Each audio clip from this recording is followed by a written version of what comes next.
o discípulo e o rei. Os discípulos e o rei. Eu espero que vocês entendam com todo carinho e respeito aquilo que o Senhor quer trazer para o verdadeiro discípulo do Senhor. Lucas capítulo 19. Vamos lá, 19, Lucas 19, a partir do versículo 28. Vamos fazer essa leitura e vamos conversando sobre esse texto tão interessante. E dito isto, iam caminhando adiante, subindo para Jerusalém. E aconteceu que, chegando perto de Betfagé e Betânia, ao monte chamado das Oliveiras, mandou 2 dos seus discípulos, dizendo: ide à aldeia que está de fronte, e aí, ao entrar, achareis preso um jumentinho em que nenhum homem ainda montou. Soltai-o e trazei-o. E se alguém vos perguntar: por que o soltais? Assim lhes direis: porque o Senhor há de mister. E indo os que haviam sido mandados, o acharam como lhes dissera. E quando soltaram o jumentinho, seus donos lhes disseram: por que soltais o jumentinho? E eles responderam: o Senhor há de mister. E trouxeram-no a Jesus, e lançando sobre o jumentinho as suas vestes, puseram Jesus em cima. E indo ele, estendiam no caminho as suas vestes. E quando já chegava perto da cidade do Monte das Oliveiras, toda a multidão dos discípulos, preste atenção, toda a multidão dos discípulos, regozijando-se, começou a dar louvores a Deus em alta voz, por todas as maravilhas que tinham visto, dizendo: bendito o Rei que vem em nome do Senhor, paz nos céus e glória nas alturas. E disseram-lhe de entre a multidão alguns dos fariseus: mestre, repreenda os teus discípulos. E respondendo ele, disse-lhes: digo-vos que se estes se calarem, as próprias pedras clamarão. E aí vem esse homem chamado Jesus, que toda a história dele já é completamente contrário ao que a gente vê hoje em dia. Esse Cristo escolhe uma virgem. José não tocou nela até que ela teve, está escrito, Jesus, porque era obra do Espírito Santo. Mas ele escolhe uma mulher para ser sua mãe, que não tinha nome, não era da parte nobre. Maria não era conhecida de todo o povo de Israel. Sim, com seus familiares ali onde ela andava, José, mas não escolheu para si pais ricos. Jesus não. Mas estava ali a obra do Espírito. Jesus nasce em um berço de palha. Jesus está numa manjedoura. Qual é a graça de estar numa manjedoura, cheio de animais em voltas? O lugar devia não ser muito cheiroso. Mas aquele que nasceu num lugar aonde estavam animais, foi avisado a reis por uma estrela, que seguiram essa estrela para chegar lá e o adorá-lo, naquele lugar que não tinha valor algum. E não só isso, naquele dia em que Jesus nasceu, anjos nos céus se apresentaram a pastores, dizendo: eis que na cidade de Davi há uma boa nova, nasceu o Salvador, que é Cristo o Senhor. Os céus se abriram e os anjos desceram. Naquele lugar, sem graça, sem valor nenhum.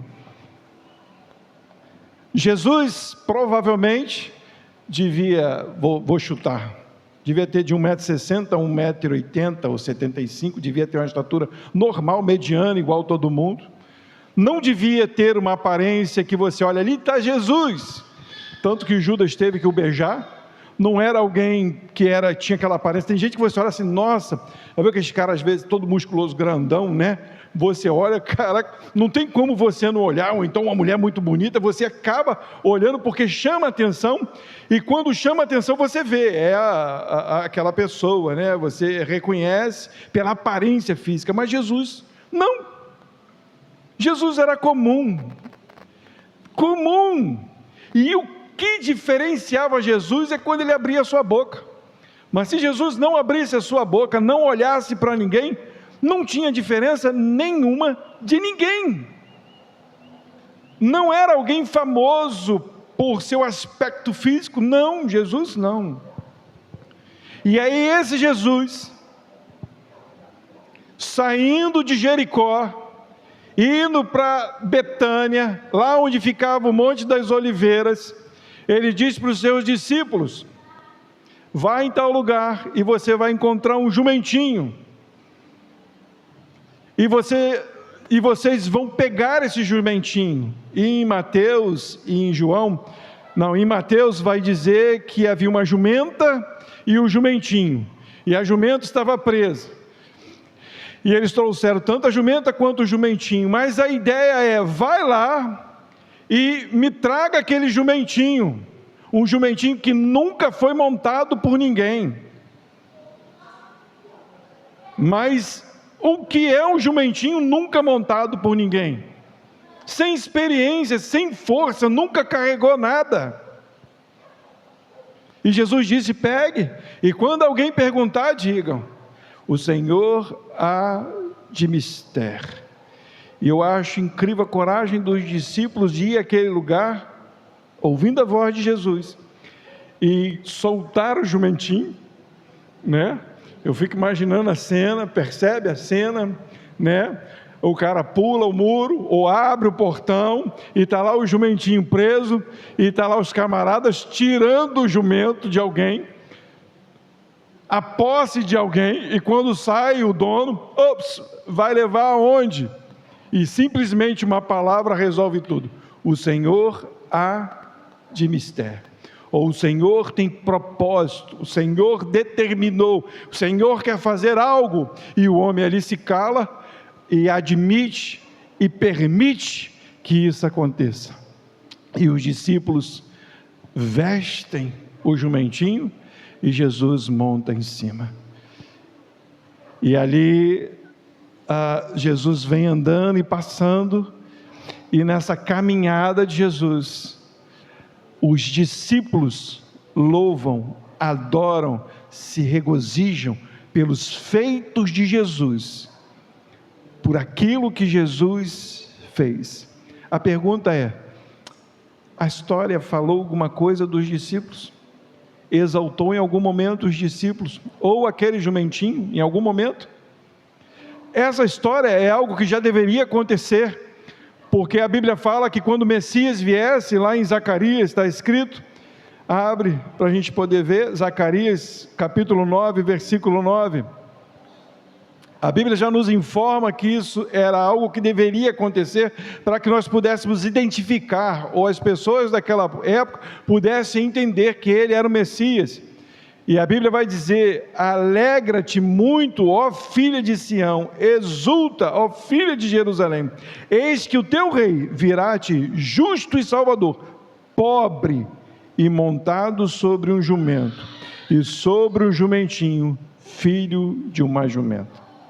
Há uma profecia desde já, há muito tempo, e quando Jesus vem passando, há aquele alvoroço de exaltação por Jesus, mas a Bíblia vai falar em outro lugar, que os seus discípulos não entenderam. Na verdade, eles não entenderam nada que Jesus estava fazendo, eles estavam exaltando pelos sinais que Jesus estava fazendo, mas eles não lembravam da promessa, que foi dita há muito tempo atrás, e eles só entenderam quando Jesus ressuscitou, que aí eles foram lembrar: caramba, aquele dia que Jesus passou no jumentinho, era a promessa lá em Zacarias, do profeta Zacarias. E a pergunta continua: em que momento aqui os discípulos se tornaram evidência? Qual momento? no momento em que eles entenderam que quem tinha que aparecer, quem tinha que florescer, quem tinha que ser exaltado, era o Senhor Jesus. A história desse jumentinho aqui, ela é legal porque eu acredito que Jesus usa tudo como exemplo. O jumentinho ninguém montou, era novinho. A Bíblia fala, lá em 2 Coríntios, capítulo 5, versículo 17, texto conhecidíssimo nosso, diz assim: se alguém está em Cristo, nova criatura é. As coisas velhas já passaram e eis que tudo se fez novo. O que tem a ver isso com o jumentinho? Entendam, na lei, o animal para ser oferecido era o cordeiro novo, o primeiro. Era aquele animal que ainda não tinha sido usado, ou então ele estava sendo usado para o uso especial para as coisas de Deus. Então o jumentinho novo era um jumentinho tirado do uso comum, porque ele ainda não tinha sido usado para o uso exclusivo de Deus. Quando Jesus transforma as nossas vidas, Ele quer dizer que nós saímos do uso comum e Ele nos fez nova criação para o uso exclusivo da glória de Deus. O discípulo é usado agora para o serviço das coisas de Deus. Tudo o que Jesus fez foi mostrar e representar que sem Ele nada somos. Que o que nós devemos fazer é manifestar, abrir o caminho, mostrar, ajudar, fazer com que aquilo que tenha que transparecer não é a minha atitude, não o meu jeito, não a minha cara, mas sim a glória de Deus. Sempre foi, nunca foi diferente. Eu sei que o evangelho que nós ouvimos hoje é um evangelho do faz você, mostra a tua cara a você, revela quem você é, mostra a tua capacidade. Tem até um vídeo correndo aí de uma musiquinha estranha, que a mulher canta dizendo que ela é o alvo de Deus, ou que nós somos o alvo de Deus e que Deus se rende a nós. Não é, nunca foi. Entenda que tudo foi feito para louvor e glória de Deus.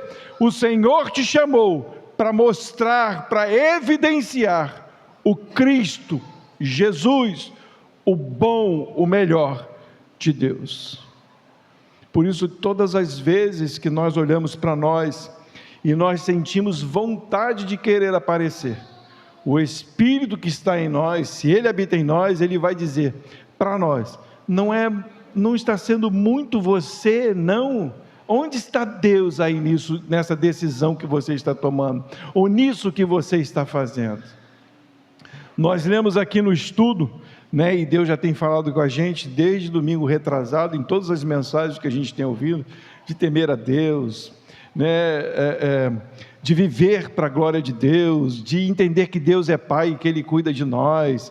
No estudo, também na terça-feira, nós entendemos isso, e nós lemos um texto falando que o Espírito não toma glória para si, o que o Espírito faz é revelar Jesus. Se o Espírito, sendo Deus, não pede glória para si e revela Jesus, quem sou eu e quem é você?